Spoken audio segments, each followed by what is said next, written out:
Akbar. Allahu Akbar. Inilah detik-detik proses evakuasi Amsiah, seorang ibu hamil warga Pekon Waitias, Kecamatan Bengkunat, Kabupaten Pesisir Barat Lampung.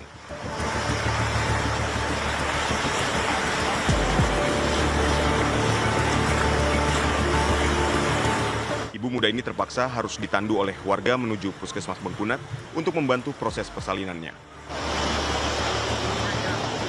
Awas, angkat! Pihak keluarga dibantu masyarakat terpaksa harus bahu-membahu menggotong tandu menyeberangi muara dan melintasi bibir pantai akibat tidak ada akses jalan yang dapat dilalui mobil. Awas kayu! Menurut warga, peristiwa ini terjadi setelah proses persalinan Amsiah di desa terkendala kondisi medis serta alat kesehatan yang kurang memadai, sehingga harus dirujuk menuju fasilitas kesehatan terdekat. Setelah menempuh 5 jam perjalanan, Amsiah mendapat pertolongan pertama di Puskesmas Bengkunat. Sakit. Kemudian ibu muda yang berasal dari wilayah terpencil ini kembali dirujuk ke Rumah Sakit Mitra Husada Kabupaten Pringsewu untuk mendapat perawatan lebih lanjut. Masyarakat berharap pemerintah dapat membangun akses jalan dan melengkapi fasilitas kesehatan di 4 desa terisolasi di Kecamatan Bengkunat agar kejadian serupa tidak kembali terulang.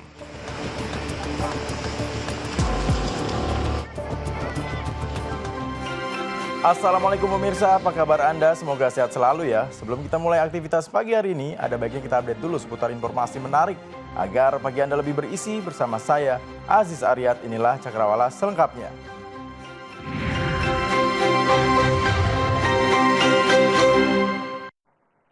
Pemirsa, puluhan personil tim SAR gabungan serta relawan dikerahkan untuk menangani dampak banjir bandang yang menerjang wilayah Kabupaten Sukabumi, Jawa Barat. Tim SAR gabungan difokuskan pada evakuasi korban terdampak banjir.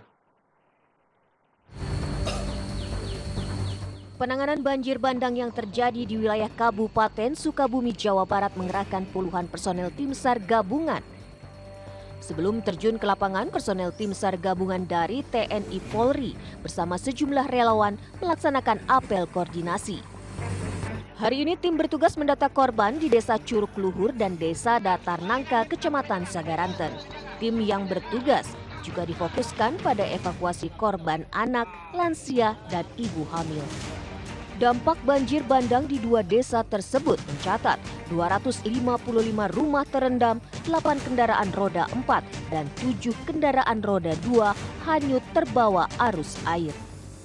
Tim SAR gabungan beserta relawan berhasil mengevakuasi 8 kendaraan yang hanyut terbawa banjir bandang luapan Sungai Cikaso di Kampung Parung Seah, Desa Curug Luhur, Kecamatan Sagaranten. Salah satu kendaraan yang terbawa hanyut arus banjir menyangkut di antara pepohonan di pinggir Sungai Cikaso yang kini airnya sudah mulai surut. Sementara itu, warga terdampak banjir bandang secara gotong royong membersihkan harta benda mereka yang sempat terendam banjir. Kini warga mengharapkan bantuan berupa makanan siap saji dan pakaian layak. Apa yang dibutuhkan saat ini? Sekarang makanan kalau pakaian sih adalah itu ya makanan, yang terutama makanan beras, minyak, ya gitu aja lah Pak, saya butuhnya sekarang. Kenapa butuh itu Pak? Karena nggak ada, saya cuma segini. Oh, dipakai, hanya badan. Dipakai saja, ya dipakai juga buat tetangga. Banjir bandang dengan arus yang sangat deras menerjang wilayah Kabupaten Sukabumi, Jawa Barat pada Rabu 4 Desember kemarin. Banjir menerjang permukiman dan menghanyutkan kendaraan milik warga. Air luapan Sungai Cikaso mengalir deras menuju Laut Selatan dan menghanyutkan semua benda yang menghalangi. Arus banjir juga menerjang area pelabuhan perikanan Pelabuhan Ratu. Badan Penanggulangan Bencana Daerah BPBD Kabupaten Sukabumi menyebut 33 titik bencana hidrometeorologi di Kabupaten Sukabumi pada hari Selasa dan Rabu kemarin. Ratusan jiwa terdampak, permukiman warga terendam, dan sejumlah fasilitas umum rusak.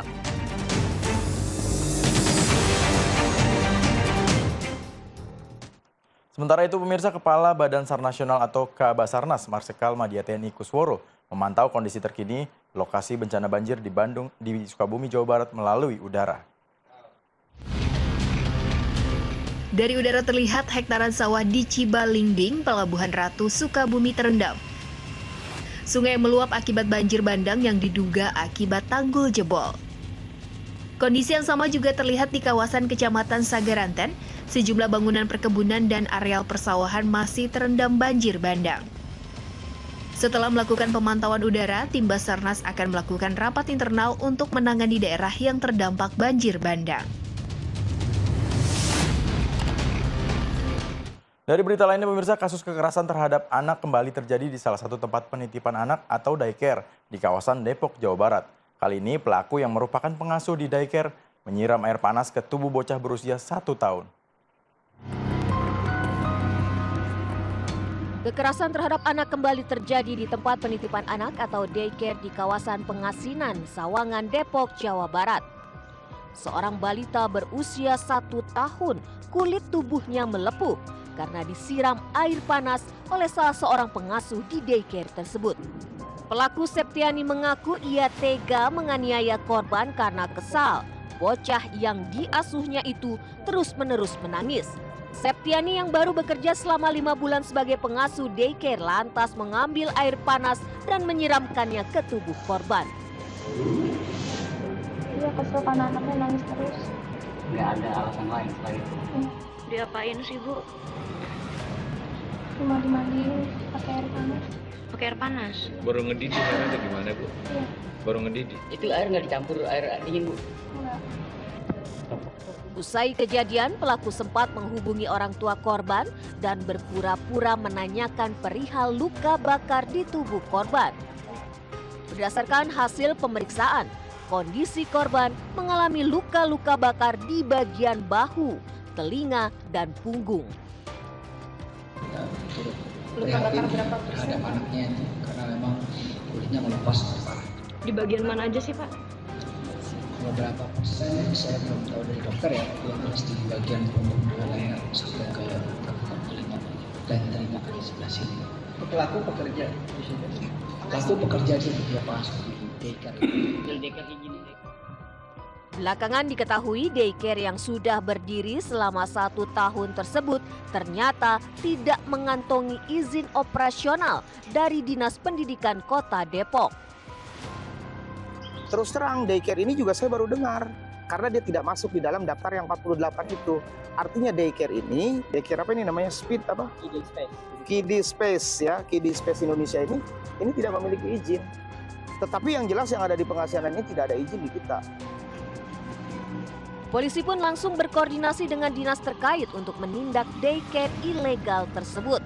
Atas perbuatannya, pelaku dijerat dengan pasal 80 ayat 2 Undang-Undang Nomor 35 Tahun 2014 tentang perlindungan anak dan atau pasal 351 ayat 2 KUHP dengan hukuman pidana maksimal 5 tahun penjara.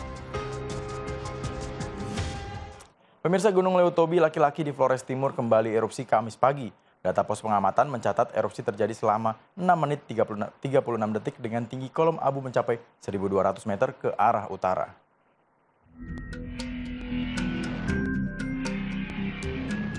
Berada pada level awas sejak sebulan terakhir, aktivitas vulkanik Gunung Lewotobi laki-laki masih terus terjadi. Gunung dengan ketinggian 1.584 meter dari permukaan laut ini kembali mengalami erupsi Kamis pagi sekitar pukul 5:30 WITA. Erupsi disertai suara gemuruh lemah terdengar hingga ke pos pengamatan. Data pos pengamatan Lewotobi laki-laki di Desa Pululera merekam. Erupsi berlangsung selama 6 menit 36 detik. Dengan tinggi kolom abu mencapai 1.200 meter berwarna putih hingga kelabu mengarah ke bagian utara. Hingga saat ini masih terdapat 10.314 jiwa yang mengungsi di 16 titik pengungsian yang ada di Flores Timur. Dengan menggunakan motor trail, Kepala BNPB Letjen TNI Suharyanto bersama rombongan melakukan survei kedua lokasi yang akan dijadikan tempat relokasi korban erupsi Lewotobi. Kedua lokasi yang dikunjungi yakni Waidoko dan Noboleto yang berada di desa perbatasan antara Desa Dulipali dengan Desa Pululera. Lokasi yang akan dijadikan tempat relokasi ini berjarak 14 km dari pusat erupsi Lewotobi laki-laki. Panjang perjalanan melintasi jalanan yang licin akibat hujan membuat Kepala BNPB sempat terjatuh dari motor yang digunakan. Demi masyarakat nggak ada alasan ya, walaupun tadi pakai sepeda motor sampai jatuh-jatuh ya, biasa itu. Tapi ini bagus lokasinya dan sudah ditinjau oleh Kementerian PU, Kementerian Perumahan dan Kawasan Pemukiman. Mudah-mudahan dalam waktu dekat nanti segera dilakukan langkah-langkah awal ya. Rencananya, hunian tetap untuk pengungsi Lewotobi mulai dibangun pada pertengahan bulan Desember.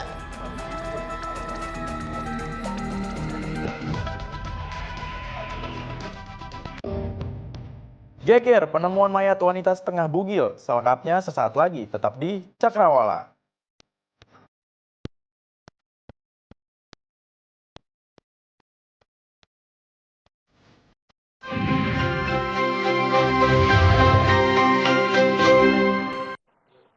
Pemirsa, terima kasih Anda masih setia menyaksikan Cakrawala bersama saya, Aziz Aryat.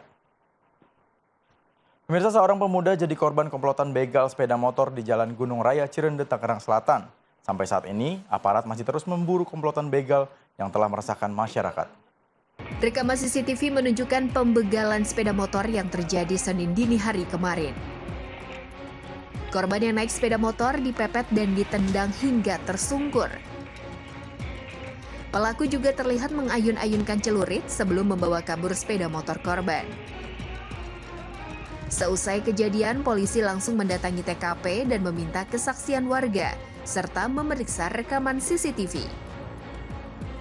Sampai saat ini, aparat masih terus memburu komplotan begal yang telah meresahkan masyarakat ini.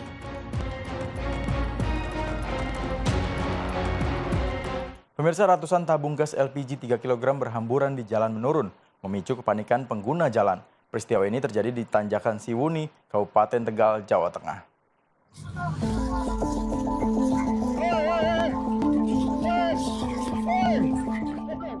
Inilah detik-detik ratusan tabung gas melon berguling-guling menuruni jalan, menimbulkan suara gesekan tabung dengan aspal yang mengagetkan. Tidak hanya pengendara mobil, sejumlah warga juga dibuat panik oleh kejadian ini. Peristiwa ini berawal dari truk pengangkut 400 tabung gas yang menapaki jalan menanjak.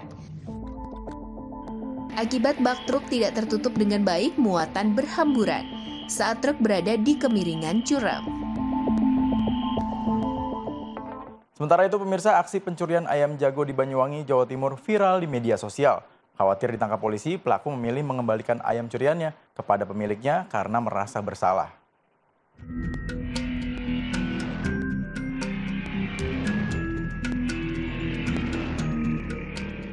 Dalam video yang tersebar di media sosial ini, tampak seorang pengendara sepeda motor yang membonceng seorang wanita langsung memperlambat laju kendaraannya setelah melihat ayam jago yang nilainya jutaan rupiah berada di luar kandang dijemur di pekarangan rumah warga. Melihat kondisi sepi, pria ini langsung menjalankan aksinya dan mengambil ayam tersebut. Ternyata, aksi pencurian ini terjadi saat pemilik ayam sedang tak ada di rumah. Video rekaman kamera pengawas saat aksi pencurian terjadi pun ia sebarkan di media sosial untuk mempersempit ruang gerak pelaku. Benar saja, pelaku mengembalikan ayam jago curiannya kepada pemiliknya karena merasa bersalah. Pelaku juga mengaku malu karena video aksinya mencuri ayam sudah tersebar luas di media sosial. Mohon maaf bahwasanya pelaku memang mengambil ayam atas dasar hilaf. Satu atas dasar hilaf, keduanya juga kepepet ekonomi mas, karena melihat ayam kok bagus, mungkin punya harga jual. Berhubung pelaku beserta keluarganya punya etikat baik untuk mengembalikan dan datang langsung ketemu saya, ya wis, mau gimana lagi mas, namanya manusia ya wis, dimaafkan aja. Pemilik ayam yang sekaligus ketua RT di Dusun Lidah, Kecamatan Gambiran, Banyuwangi ini memilih memaafkan aksi maling pelaku dan tak melanjutkan kasus hukumnya.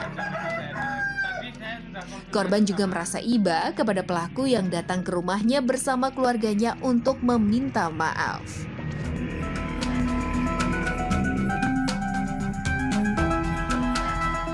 Sementara itu, pemirsa, warga Desa Gaga, Kecamatan Pakuaji, Kabupaten Tangerang, Banten, digegerkan dengan penemuan jasad seorang gadis di bantaran Sungai Cisadane. Diduga jasad gadis tersebut merupakan korban pembunuhan.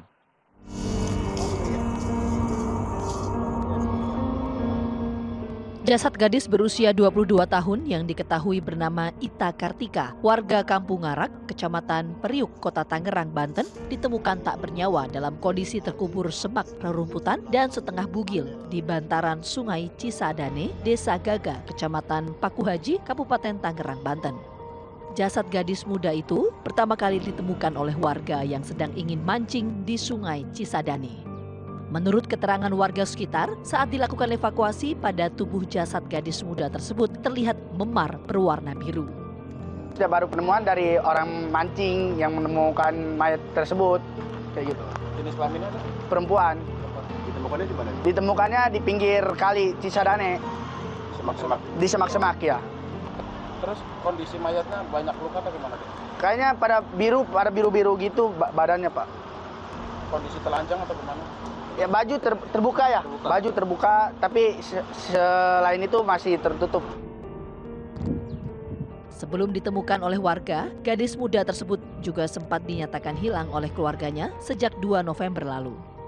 Polisi yang tiba di lokasi segera melakukan olah TKP dan membawa jasad tersebut ke rumah sakit untuk pemeriksaan lebih lanjut. Pemirsa, sebuah longboat dengan membawa 5 penumpang mengalami mati mesin hingga terombang-ambing di perairan laut Tanjung Borang, Maluku Tenggara selama 4 hari. Perlu kami menginformasikan bahwa keluarga yang kami temukan. Tim SAR gabungan Basarnas UAL berhasil menemukan sebuah longboat dengan membawa 5 penumpang yang hilang kontak pada Minggu 1 Desember 2024 lalu. Longboat dengan membawa 5 penumpang ini ditemukan terombang-ambing di sekitaran Laut Tanjung Borang, Pulau K Besar, Kabupaten Maluku Tenggara pada Rabu sore kemarin. Petugas kemudian mengevakuasi mereka menuju Desa Satean, Kabupaten Maluku Tenggara untuk dikembalikan kepada keluarga korban. Sementara itu pemirsa, terjangan ombak besar merusak sejumlah perahu nelayan di wilayah pesisir Merak, Kota Cilegon, Banten.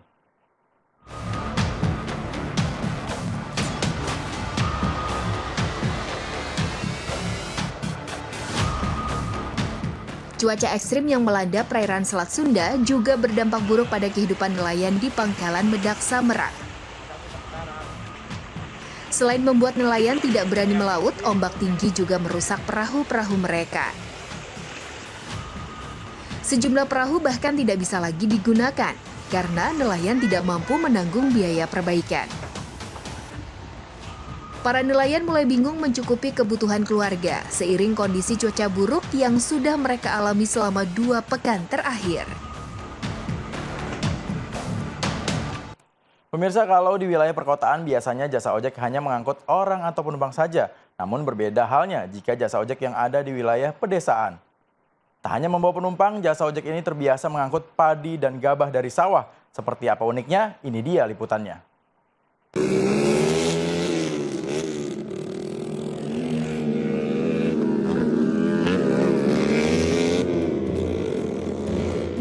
Tenang, ini bukan ajang balap liar, melainkan para tukang ojek gabah yang sedang memperlihatkan kemampuan mengendarai motor sambil mengangkut karung gabah. Layaknya seorang crosser di arena balap motor, para penjajah jasa ojek gabah piawai mengendarai motor yang sudah dimodifikasi untuk bisa mengangkut gabah hasil panen dari area persawahan. Karung gabah yang diangkut ini beratnya bahkan bisa mencapai 140 kg per karungnya. Wow, berat ya. Menurut informasi dari akun Facebook Vikram Kajili, pengguna jasa ojek gabah harus membayar sekitar Rp15.000 per karungnya untuk dapat menggunakan jasa ojek gabah ini.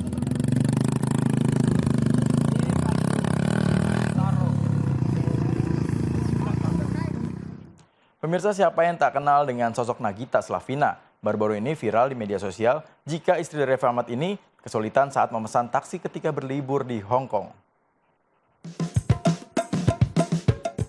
Belum lama ini, Nagita Slavina menjadi sorotan saat sedang berlibur di Hong Kong. Pasalnya, Nagita yang akrab disapa Gigi diketahui fasih berbahasa Inggris. Namun, siapa yang menyangka jika dirinya mengalami kesulitan ketika berusaha memesan taksi. Usut penyusut, supir taksi yang dihampiri berbicara menggunakan bahasa lokal. Tentu saja, hal ini membuat Nagita sulit untuk berkomunikasi dengan lancar. Beruntung ada seorang wanita yang diketahui juga seorang WNI membantu Nagita untuk memesankan taksi. Ini mongkok ke Mongkok. Mongkok ya. Hai kau na Mongkok ah. Mongkok. Hai Mongkok mana? Fayun kai. Saat wanita tersebut berkomunikasi lancar dengan supir taksi, Nagita, Rafathar, serta Mbak Lala hanya bisa menyaksikan dengan kebingungan. Ekspresi Nagita dan Rafathar yang kocak pun menjadi sorotan.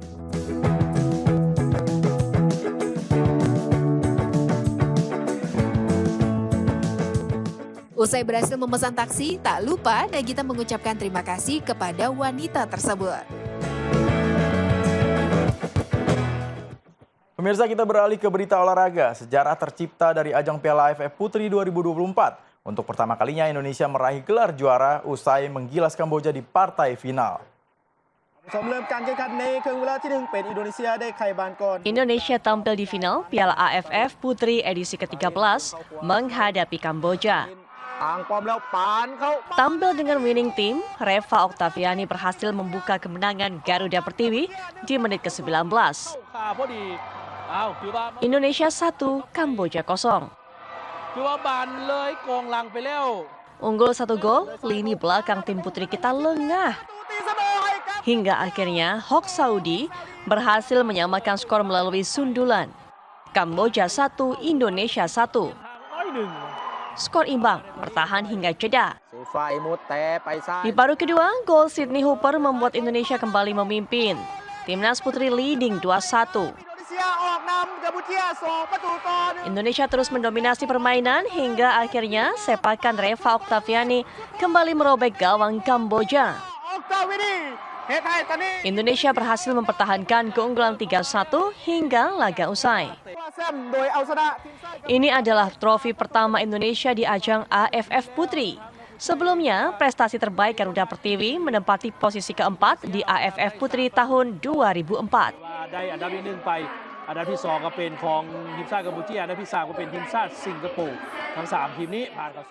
Pemirsa, Bangka Belitung yang dikenal sebagai daerah pertambangan timah dengan cuaca panas ternyata bisa menghasilkan biji kopi Liberica dan Robusta dengan kualitas terbaik di dunia. Berita ini sekaligus menutup perjumpaan kita pagi ini. Saya Azariat beserta kru yang bertugas pamit undur diri. Tetap semangat dan wassalamualaikum. Jika Anda pecinta kopi sejati, kopi bisa menjadi peluang usaha yang menguntungkan. Seperti yang dilakukan Muhammad Iqbal, warga desa Jeluntung 1, Kabupaten Bangka Tengah. Memanfaatkan lahan kosong di belakang rumahnya, Iqbal menanam pohon kopi jenis Robusta dan Liberica di lahan seluas sekitar 1 hektar. Tak disangka, sekali panen ia mampu menghasilkan 3 ton biji kopi yang kemudian diolahnya sendiri hingga menjadi bubuk kopi. Tak main-main, teknologi solar dryer digunakan untuk proses pengeringan biji kopi, sehingga kualitas biji yang dihasilkan benar-benar terjamin dan higienis. Kemudian, biji kopi berwarna hitam kemudian dimasukkan ke dalam mesin pemisah kulit dan biji kopi. Usai proses pemisahan kulit, biji kopi kembali dimasukkan ke dalam ruang solar dryer hingga batas waktu tertentu.